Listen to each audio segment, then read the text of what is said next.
40일 동안 땅을 정탐하기를 마치고 돌아와 바란 광야 가데스에 이르러 모세와 아론과 이스라엘 자손의 온 회중에게 나와 그들에게 보고하고 그 땅의 과일을 보이고 모세에게 말하여 이르되 당신이 우리를 보낸 땅에 간즉 과연 그 땅에 젖과 꿀이 흐르는데 이것은 그 땅의 과일이니이다. 그러나 그 땅 거주민은 강하고 성읍은 견고하고 심이 클 뿐 아니라 거기서 아낙 자손을 보았으며 아말렉인은 남방 땅에 거주하고 헤딘과 여부스인과 아모리인은 산지에 거주하고 가나안인은 해변과 요단가에 거주하더이다.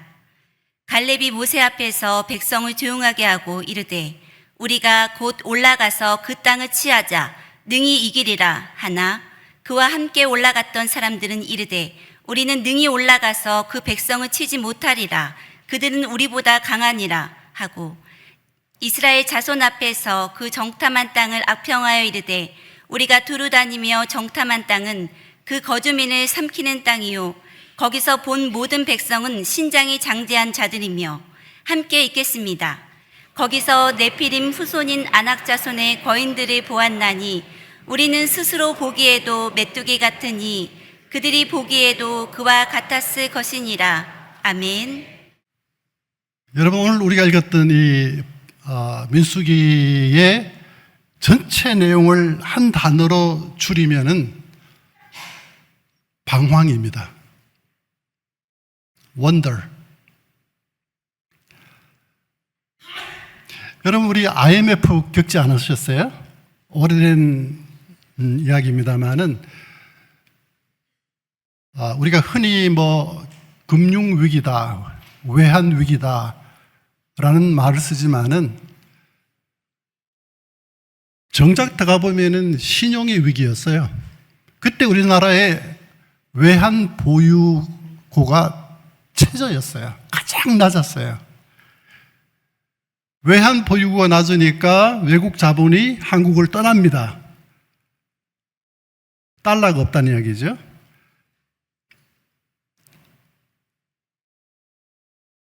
국제은행, 아시아은행에다가 돈을 빌리려고 하니까 우리를 믿지를 않는 거예요. 한국을 돈을 안 빌려줘요, 은행에서.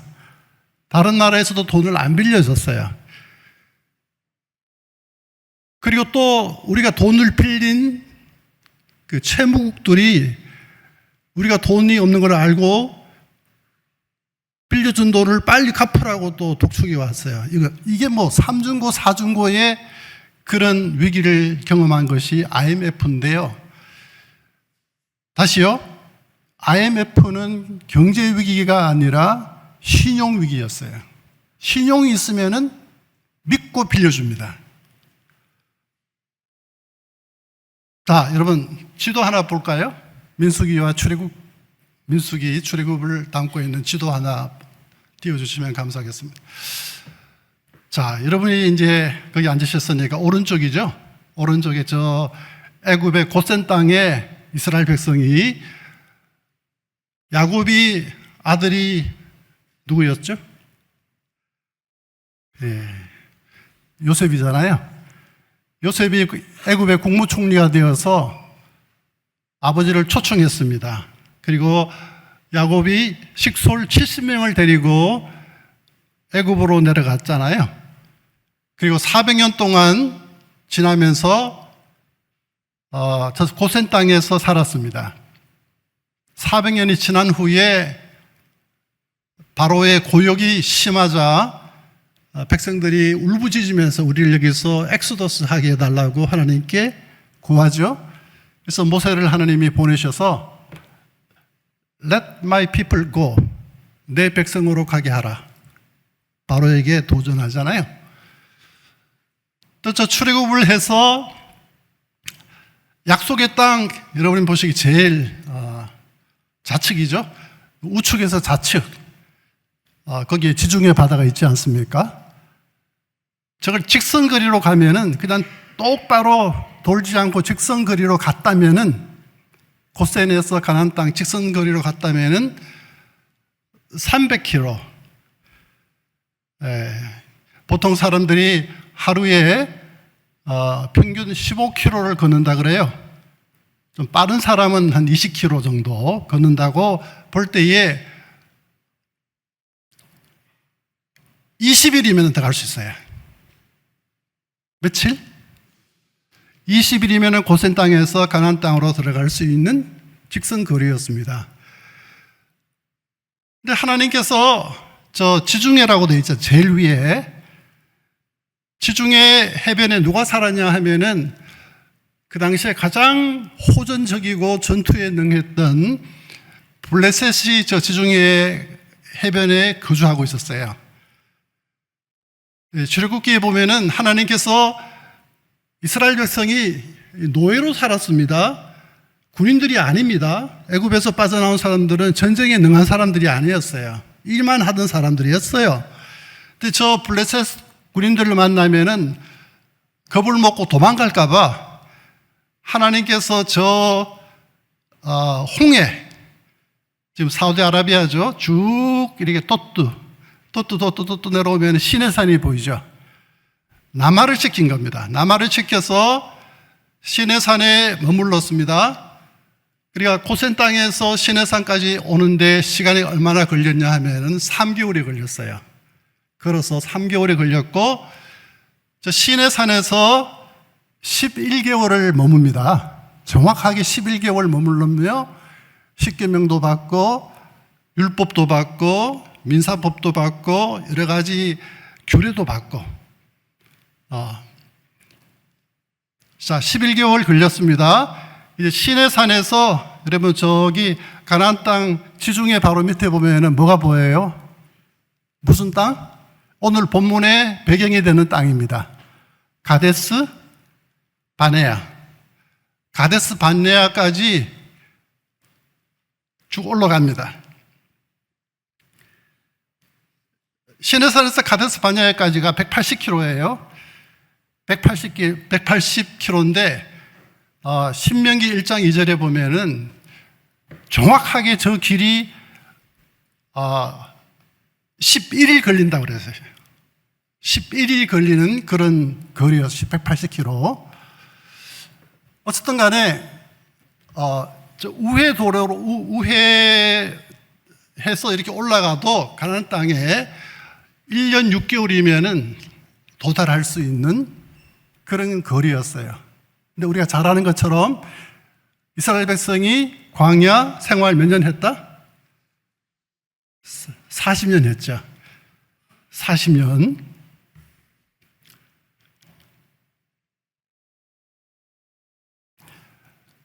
왜 그랬어요? 1년 6개월이면 들어갈 수 있는 그 거리를 40년 동안 저 바란 광야에서 하나님이 뺑뺑이를 돌리고 훈련을 시키시고 가나안 땅에 못 들어가게 하셨어요. 바로 오늘 우리가 읽었던 이 본문 가데스 바네아에서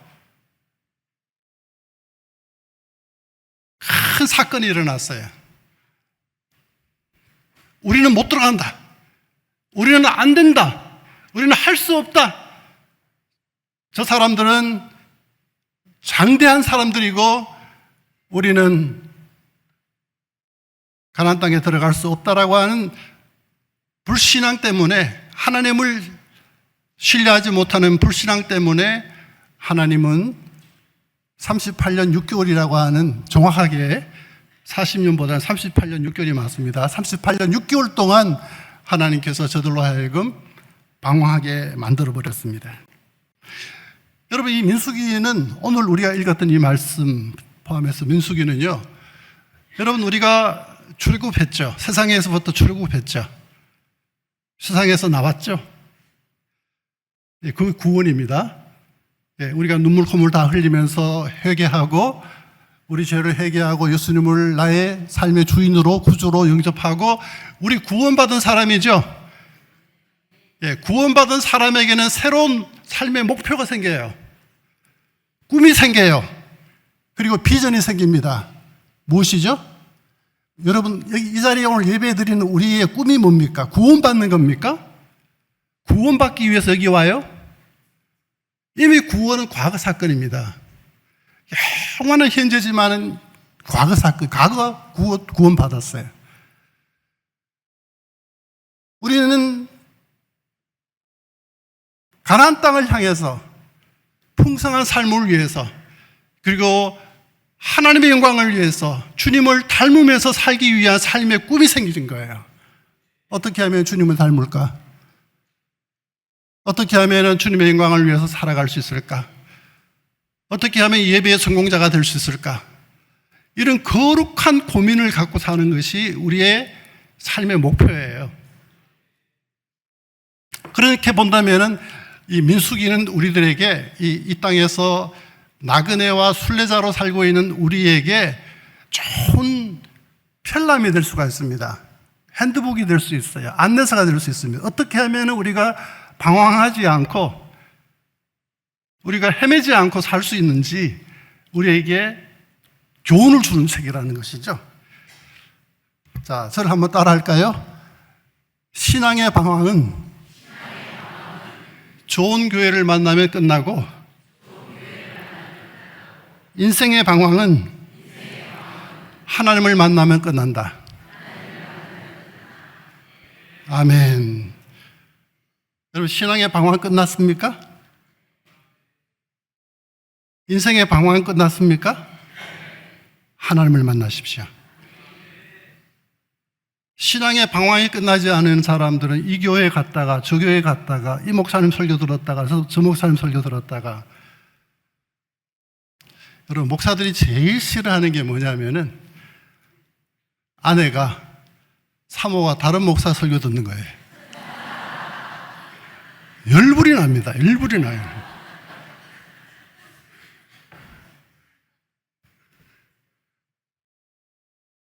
우리만의 리그에 아는 비밀입니다. 남편 설교를 좋아해야지 왜 이씨, 옥씨, 조씨, 설교를 왜 듣냐 말이야.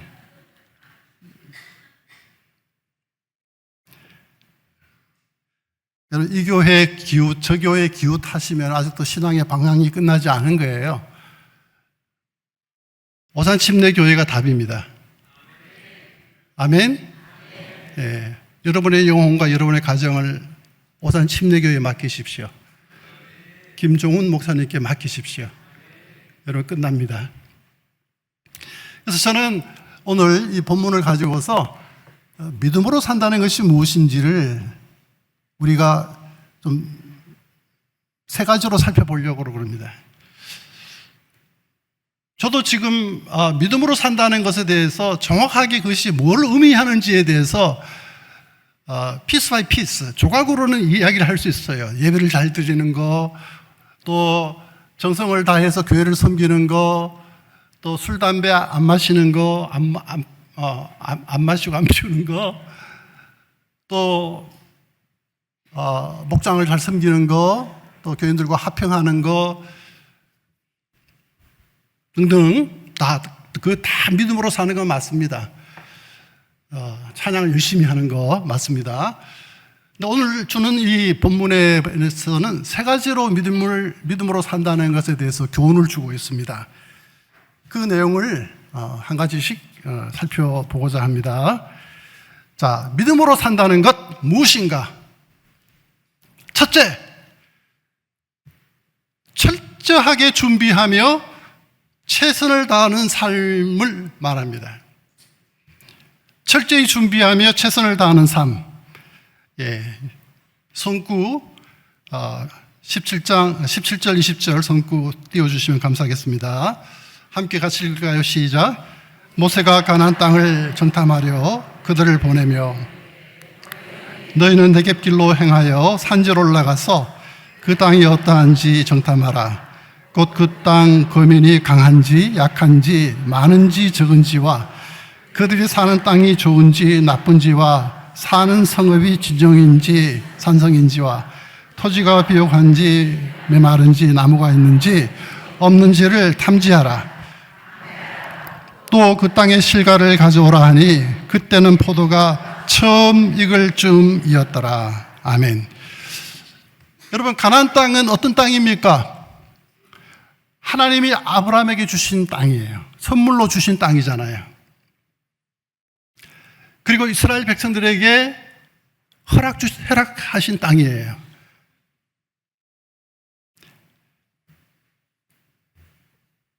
그리고 그 땅에 들어가게 하기 위해서 애굽에서 나오게 하셨어요.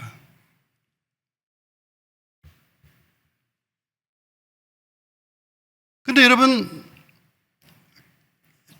가데스 바냐에 이르렀을 때에 모세가 12지파에서 한 사람씩을 뽑아서 12명의 정탐꾼을 구성해서 앞으로 들어갈 땅, 가나안 땅을 정탐하게 하지 않습니까? 예, 오늘 우리가 읽었던 것처럼 그 땅 거민이 강한지 약한지 많은지 적은지 그 땅이 좋은지 나쁜지 그 땅이 성읍인지 산성인지 토지가 비옥한지 메마른지 나무가 있는지 없는지를 탐지하고 돌아올 때에 실과를 가져오라고 부탁을 했어요. 여러분, 우리가 주일학교 때 배웠죠? 예, 2명의 정탐꾼이 돌아올 때에 포도를 가져왔는데 2사람이 막대기에 치고 올 정도로 젖과 꿀이 흐르는 땅이었어요. 근데 여러분, 야곱이가 70명을 데리고 애굽에 내려갔을 때에 그 땅은 누가 들어와서 살았냐 하면은 가나안 7족속이 들어와 살았어요. 주인이 없는 땅이기 때문에. 여러분, 가나안 7족속이 어떤 족속이냐? 헷 족속. 헷 사람 우리아의 아내 바세바 들어보셨죠? 우리아의 남편, 바세바의 남편 우리아는 헷 사람이었어요. 전투에 능한 사람이었어요. 전쟁에 능한 사람이었어요.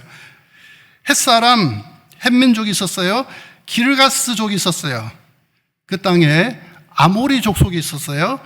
가나안 족속이 있었습니다. 브리스 족속, 히위 족속, 여부스 족속이 400년 동안 비워둔 그 땅에 들어와서 살고 있었습니다. 근데 이스라엘 백성이 이거 내 땅이라고 달라고 하면은 여러분 금방 내어놓겠습니까? 자, 여러분 잘 들어보세요. 그 땅은 분명히 하나님이 이스라엘 백성들에게 허락한 땅입니다. 그리고 주겠다고 약속하신 땅이에요. 선물입니다. 그러나 그 땅을 차지하기 위해서는 이스라엘 백성들이 전쟁을 해야 됐어요. 이 가나안 족속 7족속과 함께 전쟁을 해야 했습니다. 사람을 계수하고요. 그래서 여러분, 이 민수기라고 하는 단어 자체가 영어로는 numbers입니다. numbers. 수를 헤아리다 이런 뜻이에요. 왜냐하면은 인구 조사를 2번 했거든요. 민수기 1장하고 26장에 보면은 백성들의 인구 조사도 했지만은 전쟁에 나갈 수 있는 사람의 숫자가 얼마나 되느냐에 초점을 맞추어서 numbers, 사람의 수를 헤아렸다고 해서 민수기를 영어로 numbers라고 불러요. 주제는 방황이죠.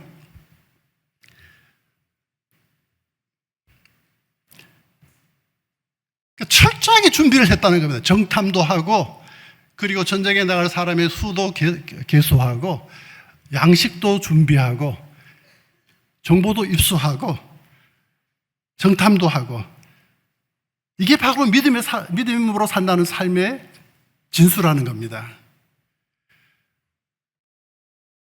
여러분, 오늘 또 우리에게 꿈이 생겼다 그랬죠. 구원받은 사람에게 주신 하나님의 꿈이 있죠. 풍성한 삶을 살고, 하나님의 영광을 위해서 살고, 그리고 예배의 성공자로 살고, 교회의 은혜와 덕을 끼치면서 살고, 많은 사람들에게 아름다운 그리스도인의 삶을 살기 위해서 우리가 하나님을 빙자해서 설렁설렁 얼렁뚱땅 대충 살아서는 안 된다는 거예요. 믿으시면 아멘. 여러분, 우리가 믿음 생활하면서 하나님이 알아서 다 해주겠지, 예수님이 알아서 다 해주겠지, 성령님이 알아서 다 해주겠지, 천만의 말씀이에요.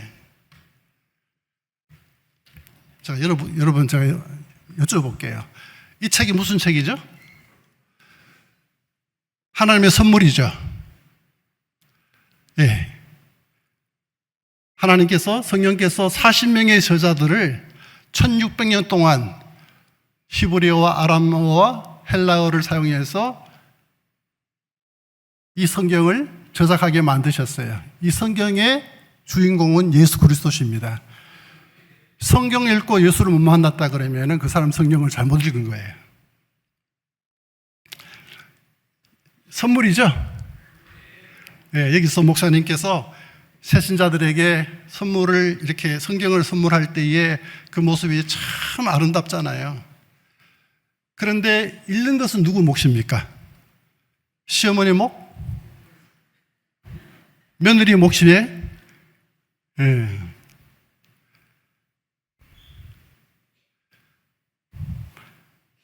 그 이야기가 생각이 납니다. 나이가 상당히 드신 시어머니가 교회를 처음 나가갖고 이제 침례를 받게 되었어요. 침례 문답을 해야 되잖아요. 뭐 아는 게 있어야지. 그래서 내가 목사님이 뭐라고 물으면 어떻게 하겠냐고 막 벌벌벌 떠니까 무조건 내 죄 때문에 예수님이 돌아가셨다고 하면 된다 그랬어요. 내 죄 때문에. 침례 문답이 이제 시작되었습니다. 예. 예수님이 누구 죄 때문에 돌아가셨습니까? 물으니까 우리 며느리 죄 때문에 돌아갔습니다. 우리 며느리 죄 때문에 돌아가셨대. 내 죄 때문에 돌아갔다 그러니까 그것을 우리 며느리로 그렇게 생각을 한 거예요.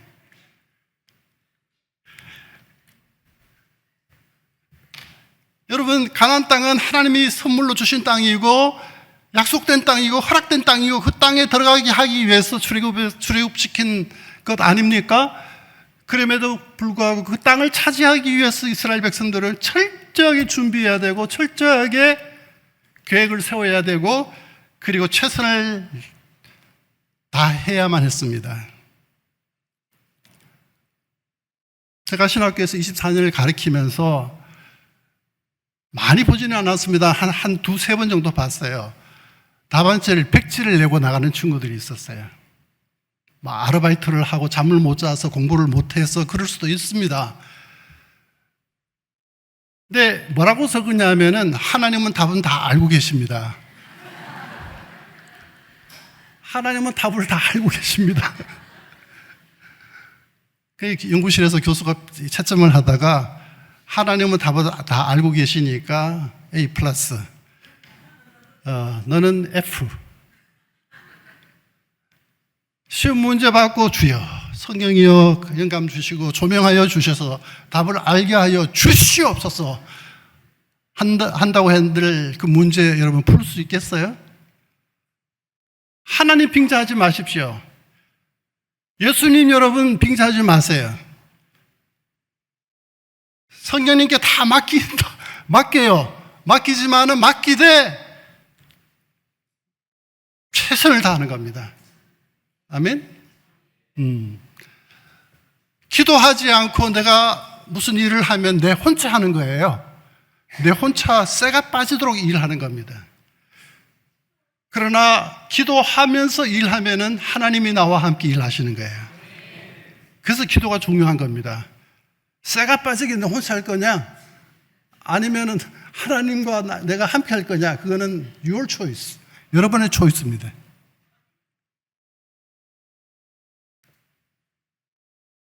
성구 2번 한번 띄워주시겠습니까? 디모데전서 4장 5절 같이 읽을까요? 시작.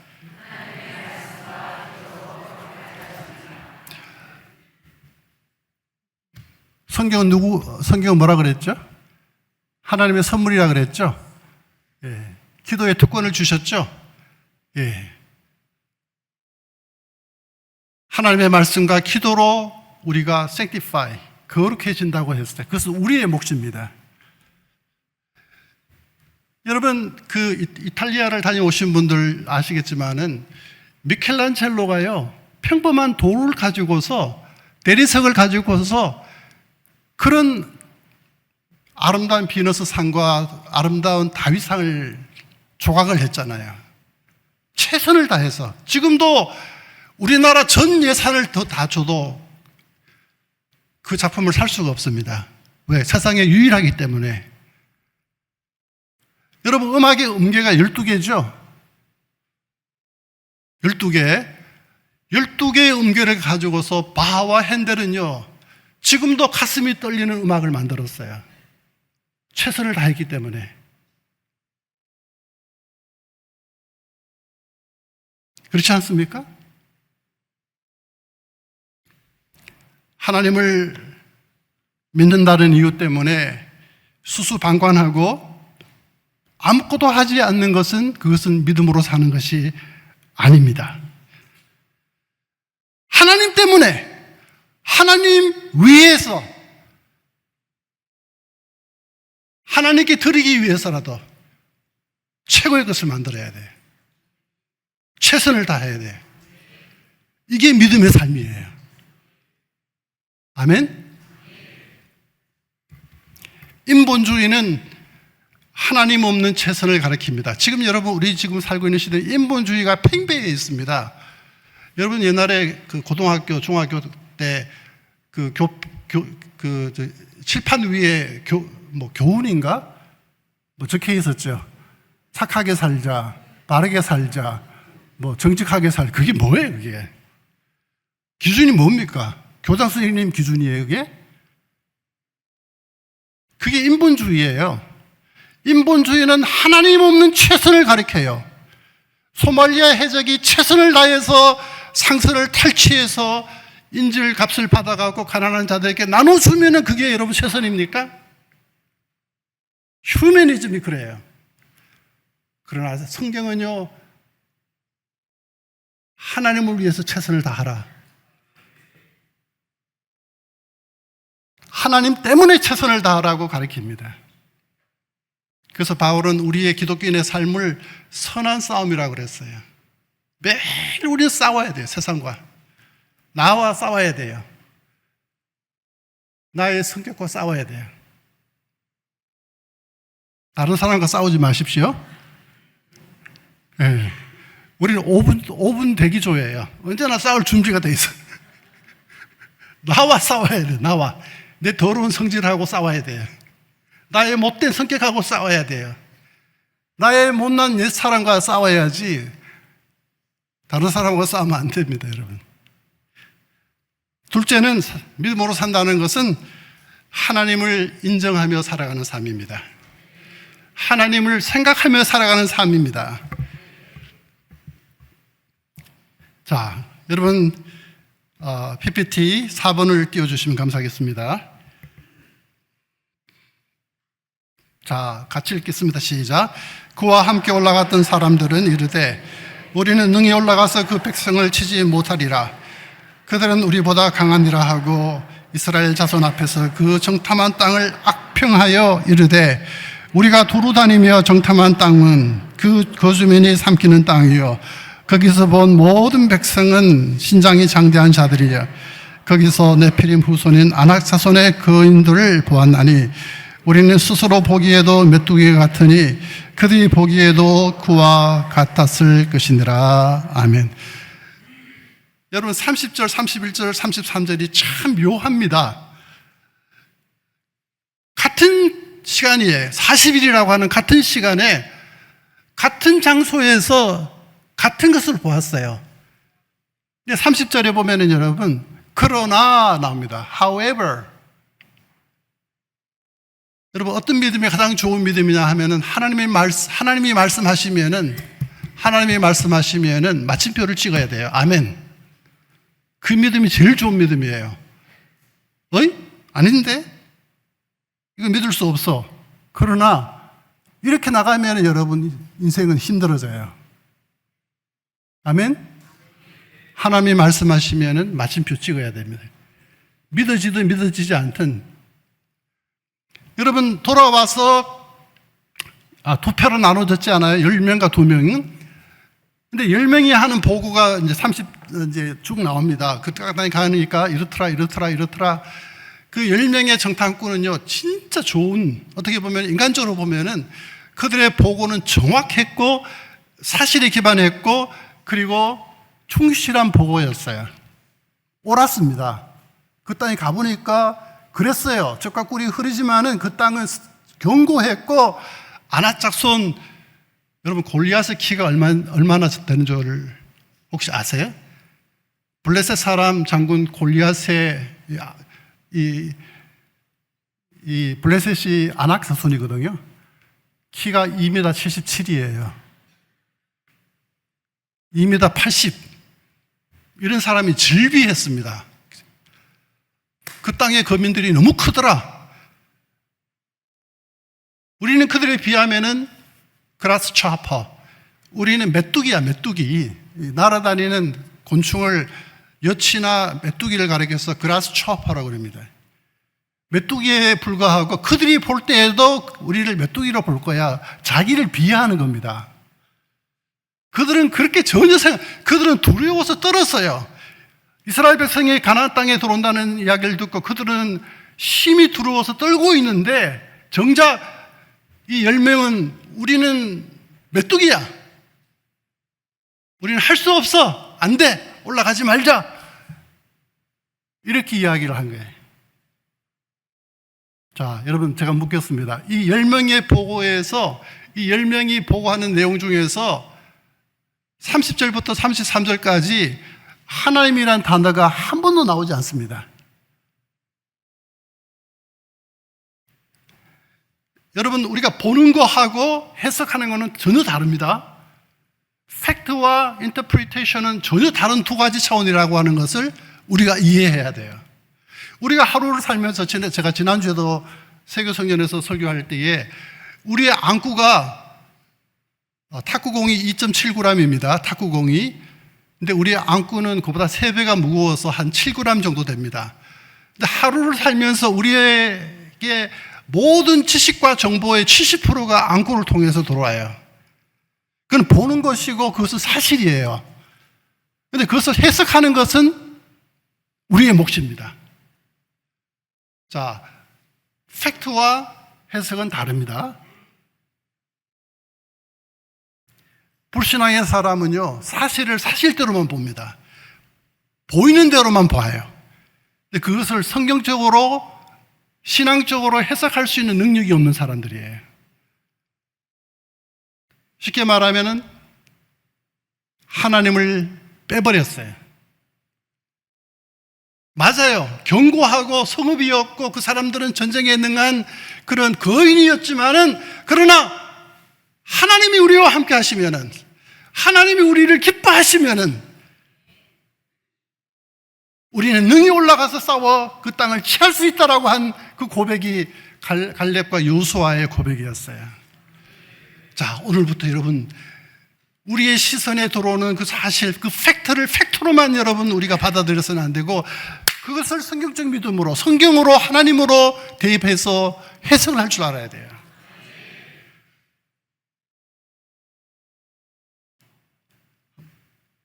그래서 지난번에 여러분 목사님이, 우리 사랑하는 목사님이 인생은 해석이다라는 그런 말씀 남기고 지금 가지 않았습니까?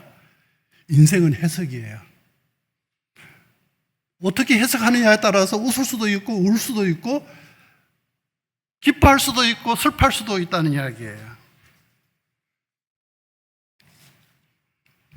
열정탐꾼의 치명적인 실수는 하나님을 뺐다는 겁니다.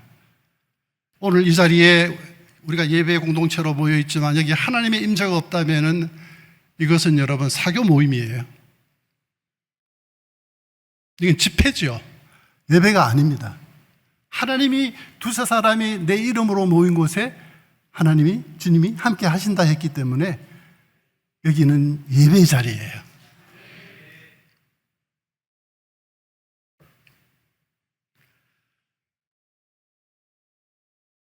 성구 6번 띄워주시겠습니까? 그러나 여러분, 대조적으로 갈렙과 요수아는 같은 상황을 보고하면서 세 번이나 하나님을 언급합니다. 여러분 읽으시면서 6번입니다. 성구 6번 띄워주시면 감사하겠습니다. 6번. 네. 이거 아닌데요? 성구 6번. 아니면 제가 읽습니다.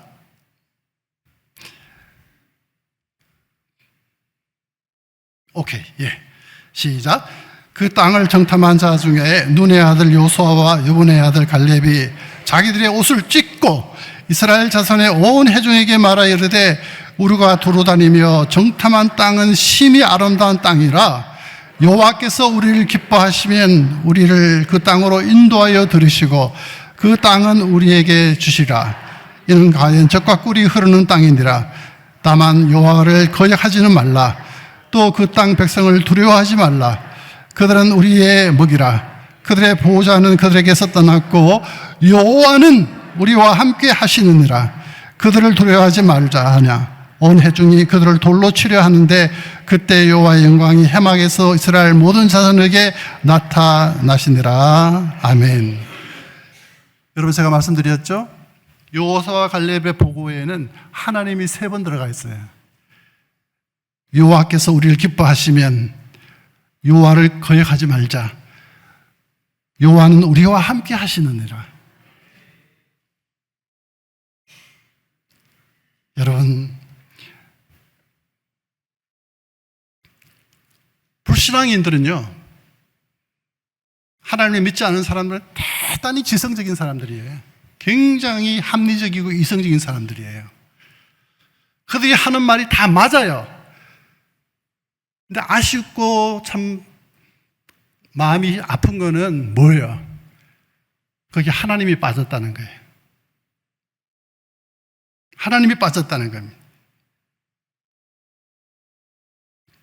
그래서 믿음으로 사는 사람은요, 항상 하나님을 생각합니다. 옷을 하나 사도, 옷을 하나 살 때도 이 옷이 하나님께 영광이 될까? 예배 자리에 적합할까? 이 음식을, 여러분 고린도전서에 보면은 너희들이 먹고 마실 때 하나님의 영광을 위해서 하라. 먹고 마시는 것은 삶의 최소 단위입니다. 안 먹고 안 마시는 거지도 먹고 마셔요. 그것도 하나님을 위해서 하라면은요, 결혼도 하나님을 위해서 해야 되고, 하나님의 영광을 위해서 해야 되고, 내가 대학을 가는 것도 하나님의 영광을 위해서 해야 되고, 내가 찬송을 하는 것도 하나님의 영광을 위해서 해야 되고, 내가 차를 사는 것도 하나님의 영광을 위해서 사야 되는 거고요. 좋은 직장을 들어가는 것도 하나님의 영광을 위해서 해야 되는 거지. 그게 믿음으로 산다는 거예요. 아멘. 그래서 히브리서에 보면은 믿음으로 아벨은 하나님께 더 나은 제사를 드렸다. 여러분, 아벨은요, 예배 하나 잘 드려갖고 믿음의 영웅이 된 사람이에요. 뭐 그가 무슨 서신을 썼습니까? 그가 무슨 기적을 일으켰습니까? 그가 뭐 방언을 했습니까? 그가 뭐 어떤 40일 금식 기도를 했어요. 아무것도 교회를 세웠습니까? 예배 하나 잘 드려갖고. 히브리서 11장이 제일 먼저 믿음으로 아벨은 가인보다 더 나은 제사를 드렸다. 더 나은 제사라고 하는 것은 속죄의 제사를 드렸다는 겁니다. 짐승의 첫 새끼와 그 기름으로 하나님께 드렸다는 거예요. 하나님, 나는 죄인입니다. 이 제물을 받으시고 저의 죄를 용서해 주시옵소서. 피제사를 드렸다는 겁니다. 여러분, 이게 바로 믿음으로 사는 삶입니다. 마지막으로 3번째, 믿음으로 산다고 하는 것은 대중신앙을 따르는 것이 아니라 창조적인 소수가 되는 것입니다. 창조적인 소수로 살아가는 삶을 의미합니다. 30절 PPT 8번입니다. 같이 읽을까요? 시작. 갈렙이 모세 앞에서 백성을 조용하게 하고 이르되 우리가 곧 올라가서 그 땅을 취하자 능히 이기리라 하나. 아멘. 곧 올라가서 그 땅을 취하자 능히 이기리라. 그래서 하나님께서 갈렙과 여호수아를 제외하고 모든 출애굽을 한 1세대들을 광야에서 다 죽여버렸어요. 그러나 갈렙과 여호수아와 광야에서 태어난 2세들만 가나안 땅을 밟게 만들었어요. 여기서 조용하게 하다는 말은 진정을 시켰다는 말이에요. 그리고 안심을 시켰다는 말이에요. 막 두려워서 떨고 막 펄펄 뛰는 불안해하고 염려하는 이스라엘 백성들을 안심시켰다는 겁니다. 믿는 구멍이 있기 때문에. 하나님이 기뻐하시면 그 땅을 취하게 하실 분이 계시기 때문에 그렇게 할 수 있었다는 겁니다. 여러분, 우리가 이런 신앙을 가져서는 안 돼요. 대중신앙을 가져서는 안 됩니다. 우리는 수의 논리에 우리가 속을 수 있습니다. 많은 사람들이 가는 길, 많은 사람들이 택한 길, 많은 사람들이 결정한 그 길이 옳다고 생각할 때가 있습니다. 그러나 성경은 그렇게 이야기하지 않아요. 성경에 나오는 위대한 사람들은 다 소수였어요. 창조적인 소수였어요.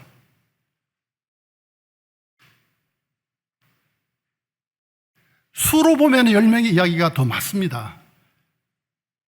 14장 1절에 보면은 10명의 이야기를 들었던 이스라엘 백성들이 밤새 통곡했다 그랬어요. 그리고 애굽으로 다시 돌아가자 그랬어요. 이게 믿음의 사람입니까?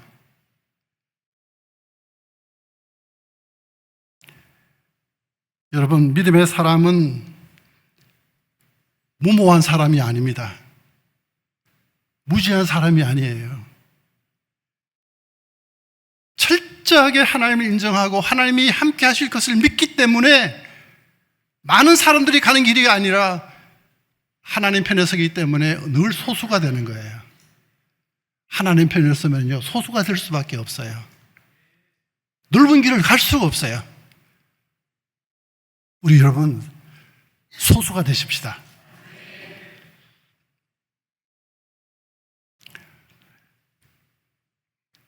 이스라엘 군대가 블레셋과 전쟁할 때에 이 골리앗이라고 하는 2m 80되는 장군이 나와서 위협을 하니까 사울 왕조차도 나가지도 못하고 꼼짝 못하고 덜덜덜 떨고 있었습니다. 그때에 아버지가 형들에게 전쟁터에 나가는 형들에게 도시락을 싸가지고 목동 소년 다윗에게 진영으로 보냈습니다. 도시락을 배달시켜서 심부름을 갔습니다. 이걸 보면은 그때 다윗의 나이가, 여러분 구약에 보면은, 구약의 율법에 보면은 20세가 되지 않으면은 징집이 안 됐어요. 군인이 될 수가 없었어요. 그러니까 다윗은 아주 군인이 아니었다면 나이가 아직까지도 15세 내지 17세 정도밖에 안 됐어요. 근데 가보니까 골리앗이라고 하는 그 장군이 딱 서 있고 이스라엘 백성들은 덜덜덜 떨고 있는 거예요. 그랬을 때 PPT 9번 마지막 PPT입니다. 한번 띄워주시겠습니까? 자, 창조적인 소수입니다. 한번 같이 읽어볼까요? 시작. 이 할례 받지 않는 블레셋 사람이 누구이기에 살아계시는 하나님의 군대를 모욕하겠느냐? 다윗이 블레셋 사람에게 이르되 너는 칼과 창과 단창으로 내게 나오거늘 나는 만군의 여호와의 이름 곧 내가 모욕하는 이스라엘 군대의 하나님 이름으로 내게 나아가노라. 오늘 여호와께서 너는 내 손에 넘기시리니 내가 너를 쳐서 내 몫을 베고 블레셋 군대의 시체를 오늘 공중의 새와 땅의 짐승에게 주어 온 땅으로 이스라엘의 하나님의 계신 줄을 알게 하겠고. 아멘. 불안해하고 떨고 있는 이스라엘 백성들에게 소망을 주었습니다. 위로가 되었어요. 창조적인 사람입니다. 여러분, 창조적인 사람, 하나님 편에 서는 사람은요, 불평이 없어요.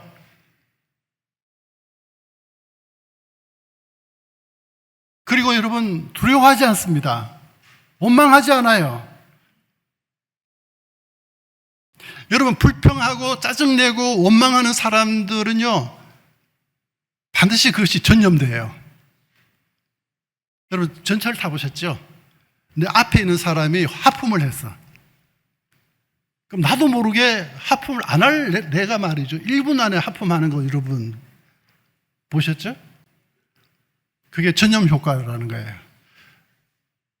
목장이나 구역 안에 불평, 원망, 그 다음에 염려, 근심, 낙심하는 사람이 많으면 그것이 전염됩니다. 여러분, 갈렙과 여호수아는 불평했다라는 것을 여기서 우리 성경에서 찾아볼 수가 없어요. 늘 낙관적이었고요, 긍정적인 사람이었고요, 희망과 소망의 횃불을 들어서 안심시키는 사람이었어요. 우리 교회가 그런 교회가 됐으면 좋겠어요. 우리 목장이 그런 목장이 됐으면 좋겠어요. 왜 원망합니까? 왜 불평합니까? 왜 사람을 낙심시킵니까? 그는 불신앙의 사람이에요. 왜 전염시킵니까?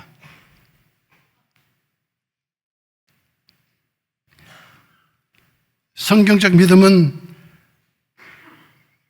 나의 필링, 나의 느낌과 내가 처한 환경과 예상되는 결과에 아무 상관없이 하나님을 바라보고 신뢰하는 겁니다.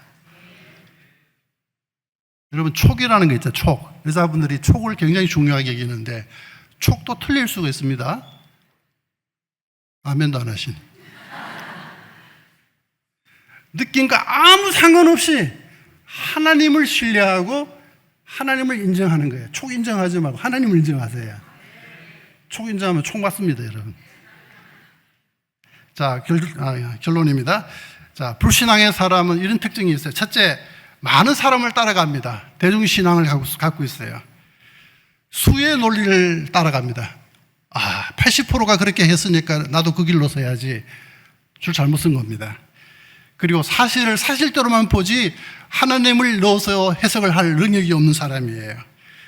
그리고 불평과 불만을 쏟아놓는 사람이 믿음 없는 사람이에요. 그리고 자기 비하가 심해요. 나는 메뚜기야. 나는 못났어. 나는 할 수 없어. 나는 안 돼.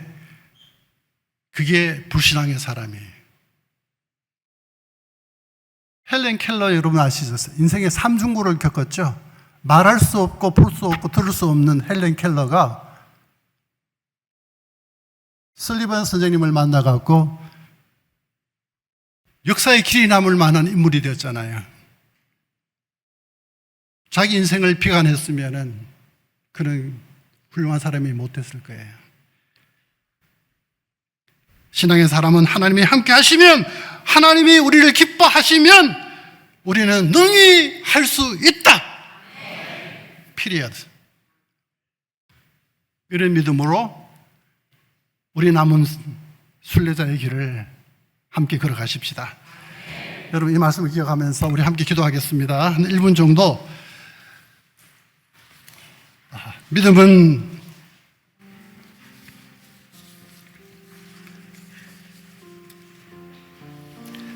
하나님을 인정하면서 살아가는 삶입니다. 창조적인 소수로 삶을 살아가는 사람들입니다. 철저히 준비하며 최고의 것을 하나님께 드리고 싶어하는 삶입니다. 이 말씀 기억하면서 주여, 우리도 이런 삶을 살게 하여 주시옵소서. 잠시 기도하겠습니다. 하나님 아버지, 그동안 우리가 믿음으로 산다고 했지만은 우리가 하나님 주님을 멀찌감히 떨어져서 세상에 바라보며 세상이 무엇을 줄 알고 하나님을 잊어버린 적이 한두 번이 아니었습니다. 그것은 눈물이었고, 그것은 한숨이었고, 그것은 탄식이었고, 아픔이었고, 고통이었습니다. 주여, 이제는 어떤 순간에도 주님 고백하고, 주님 때문에 눈물 짓고, 주님 때문에 기뻐하고, 주님 때문에 웃는 죄들 되고 싶습니다. 하나님, 원망과 불평과 낙심과 좌절을 전념시키는 자가 되지 않게 하여 주시고, 언제나 긍정과 소망과 희망의 횃불을 드는 우리 오산침례교회, 우리 모든 주의 백성들 될 수 있도록 축복하여 주시옵소서. 예수님의 이름으로 기도합나이다. 아멘.